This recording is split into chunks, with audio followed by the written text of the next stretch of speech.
देशातील युद्धाचा फटका भारतात हा सर्वसामान्यांना चांगलाच बसत आहे। जळगाव जिल्ह्यातील परिस्थिती अत्यंत बिकट असून पेट्रोल पंपावर पुरुष त्याचबरोबर गॅस एजन्सीवर मोठ्या प्रमाणात महिलांची गर्दी दिसून येत आहे। एकीकडे प्रशासन सगळं सुरळीत असल्याचं आवाहन करत आहे, तर दुसरीकडे ग्राउंडवर मात्र परिस्थिती विदारक असल्याचं दिसून येत आहे। जामनेर येथील समर्थ गॅस एजन्सीच्या बाहेर सकाळी 6 वाजल्यापासून मोठ्या प्रमाणावर नागरिकांनी गर्दी केली आहे। गॅस एजन्सी आणि पोलिसांच्या ढिसाळ नियोजनामुळे नागरिकांना भर उन्हात गॅस सिलेंडरसाठी तासनतास तात्काळात उभे राहावे लागत आहे। याच दरम्यान महिलांना चक्कर येऊन खाली पडल्याची घटना देखील घडली। गॅस एजन्सी आणि पोलिसांकडून योग्य नियोजन नसल्यामुळे नागरिकांना हा मनस्ताप सहन करावा लागत आहे। दुसरीकडे गॅस एजन्सीचे वितरक पुरेसा पुरवठा अजून नागरिकांनी गर्दी करू नये असं आवाहन केलं आहे।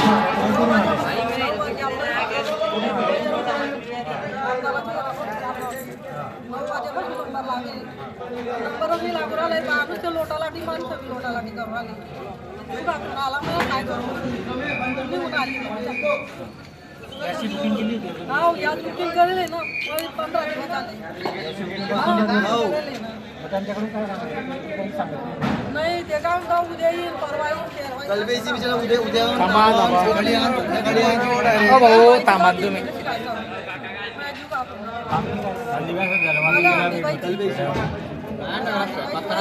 नंबर लावा द्या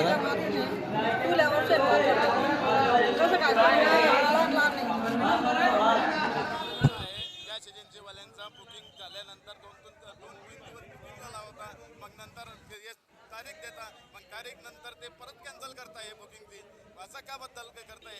यांच्यापाशी काय नियोजन आहे यांचा असा? मग याला उभे राहायची व्यवस्था आहे का इथं? हे बघा, हे इकडे दाखवा तुम्ही, हे बघा हे कसे लोक उभे आहे, हे जनावर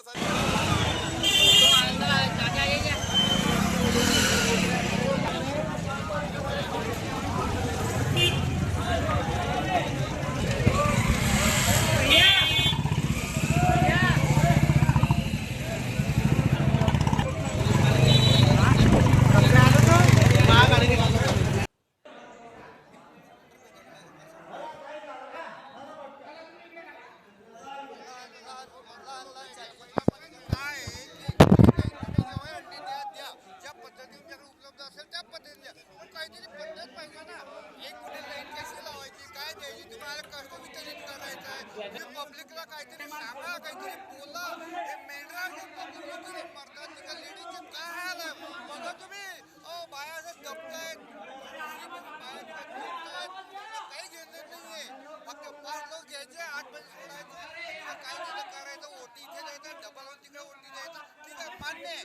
तुम्ही अजून 2 दिवस लागतो अंडे भेटायला, पण कुठे एक पद्धत ठेवा ना, पद्धत नियोजन करा। हा करेक्ट, नियोजन पाहिजे, नियोजन ठेवा। लाईन इथून 1 महिन्यापर्यंत लाईन जाऊ द्या, मान्य आहे लोकांना।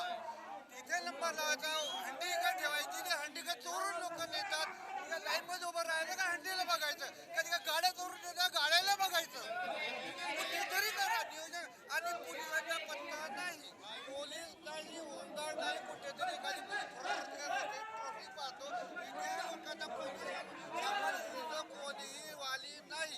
त्या ट्रम्पच्या त्याचे झवाने शिरायचे आणि त्याला लाईन मध्ये नोटबंदी लाईन मध्ये लावून दिलं या ट्रम्पच्या काही घेतलं नव्हतं। आज लोकांच्या जीवाची खेळ होतोय, या लोकांना कोणी वाली नाहीये। लोक हे मत मागायला बरोबर आपल्याला दाडी येतात आणि आज त्यांचं नियोजन करता येत नाही, जे त्यांचे मत आहे त्यांचं नियोजन करता इथं कोणी येत नाहीये।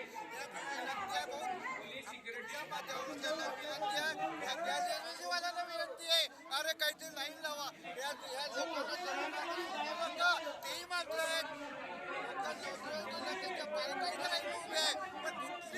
शिस्त नाही, कुठलंही नियोजन नाही, काही नाही। तरी आमची आपल्या माध्यमावर विनंती आहे का यांना सगळा काहीतरी पद्धत लावा। 1 किलोमीटर लाईन जाऊ द्या, तुमचं किती देणार आहे, किती तुमचं डिस्ट्रीब्यूट करणार आहे तेही सांगा, तुमचा कोटा आहे किती द्या, तुम्ही फळ्यावर द्या की आज 100 लोकांना भेटेल, 500 लोकांना भेटेल, उद्या सुट्टी आहे नाही आहे आधी डिक्लेअर करा। इथे लोक येतं हो उपाशी तपाशी, आता किती वाजले, पाण्याची सोय नाही,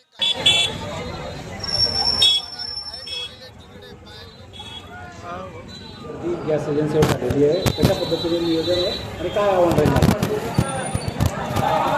लोकांना इथं काहीतरी चुकीचा समज झालेला असं दिसून येतं आहे जे लोकांच्या वागणुकीवरनं की लोकांना असं वाटतं इथे सिलेंडरच मिळत नाही आहे, परंतु यांनी लोक इथे येऊन गर्द्या करतात. एक माध्यमातून इथे बघण्यात काय आलं आहे, चांगला धडधाकड माणूसही महिलेला पाठवतो, त्याला असं वाटतं की महिलेचा नंबर लागून जाईल. पण आता आम्ही त्या पद्धती आम्ही आता सिंगलच लाईन ठेवली आहे, ती जी काही लोकांनी ठेवली आहे. आज 760 सिलेंडर माझ्याकडे आलेले आहेत, परंतु आता प्रोसेस कंपनीची चेंज झालेली आहे. सिलेंडर डिलिव्हरी देताना रजिस्टर्ड नंबरवर OTP, अल्टरनेट OTP वगैरे वगैरे ते 2-3-4 प्रकारच्या गोष्टी आता नवीन सुरुवात झालेल्या आहे. त्याच्यामुळे प्रत्येकाला ना त्याचं बिल इश्यू करायला आम्हाला कमीत कमी 1 मिनिट लागतो आहे. परंतु लोक महिलांना जेव्हा पाठवतात ते महिलांना त्यांचा मोबाईल नंबर माहिती नसतो, ते लॉक माहिती नसतं, पासवर्ड माहिती नसतं, मग तिचे टाईमपास होतो.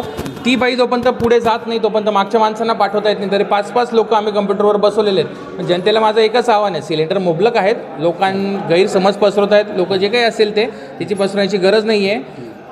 सिलेंडर प्रत्येकाला मिळणार आहे. प्रत्येकाने बुकिंग ऑनलाईन करा रजिस्टर्ड नंबरवरनं आपापल्या, आणि तुम्हाला 3 ते 4 दिवसाची आज वेटिंग आहे आमच्याकडे.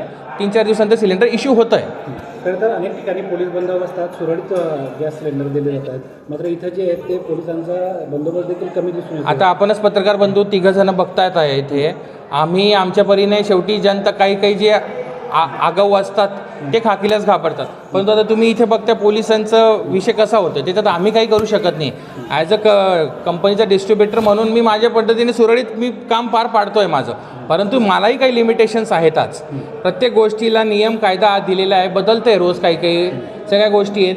असं पण नाही आहे की इथून कंपनीने सांगितलेला OTP विदिन 1 सेकंडमध्ये येतो आहे, परंतु त्या लोकांना त्यांचे पासवर्ड माहीत नाही आहेत, त्यांचे मोबाईल्स नाही आहेत, त्यांचे मेसेजेस दिसत नाही आहेत, ते मोबाईल भरलेले आहेत, त्याच्यात आमच्या चुका नाही आहेत. गर्दीची पूर्वकल्पना तुम्ही पोलिसांना दिली होती का जामनेर? 100% सगळं दिलेलं आहे. मी स्वतः आता PI साहेबांशी बोललो. सकाळी गिरीश भाऊंचं माझं बोलणं झालं. गिरीश भाऊंनी कलेक्टर महोदयांना फोन लावला, त्या माध्यमातून आज मला एकच गाडी मिळणार होती, तर गिरीश भाऊंनी सांगितल्याप्रमाणे अजून एक गाडी मला इश्यू झाली आहे आत्ता, ती येतात.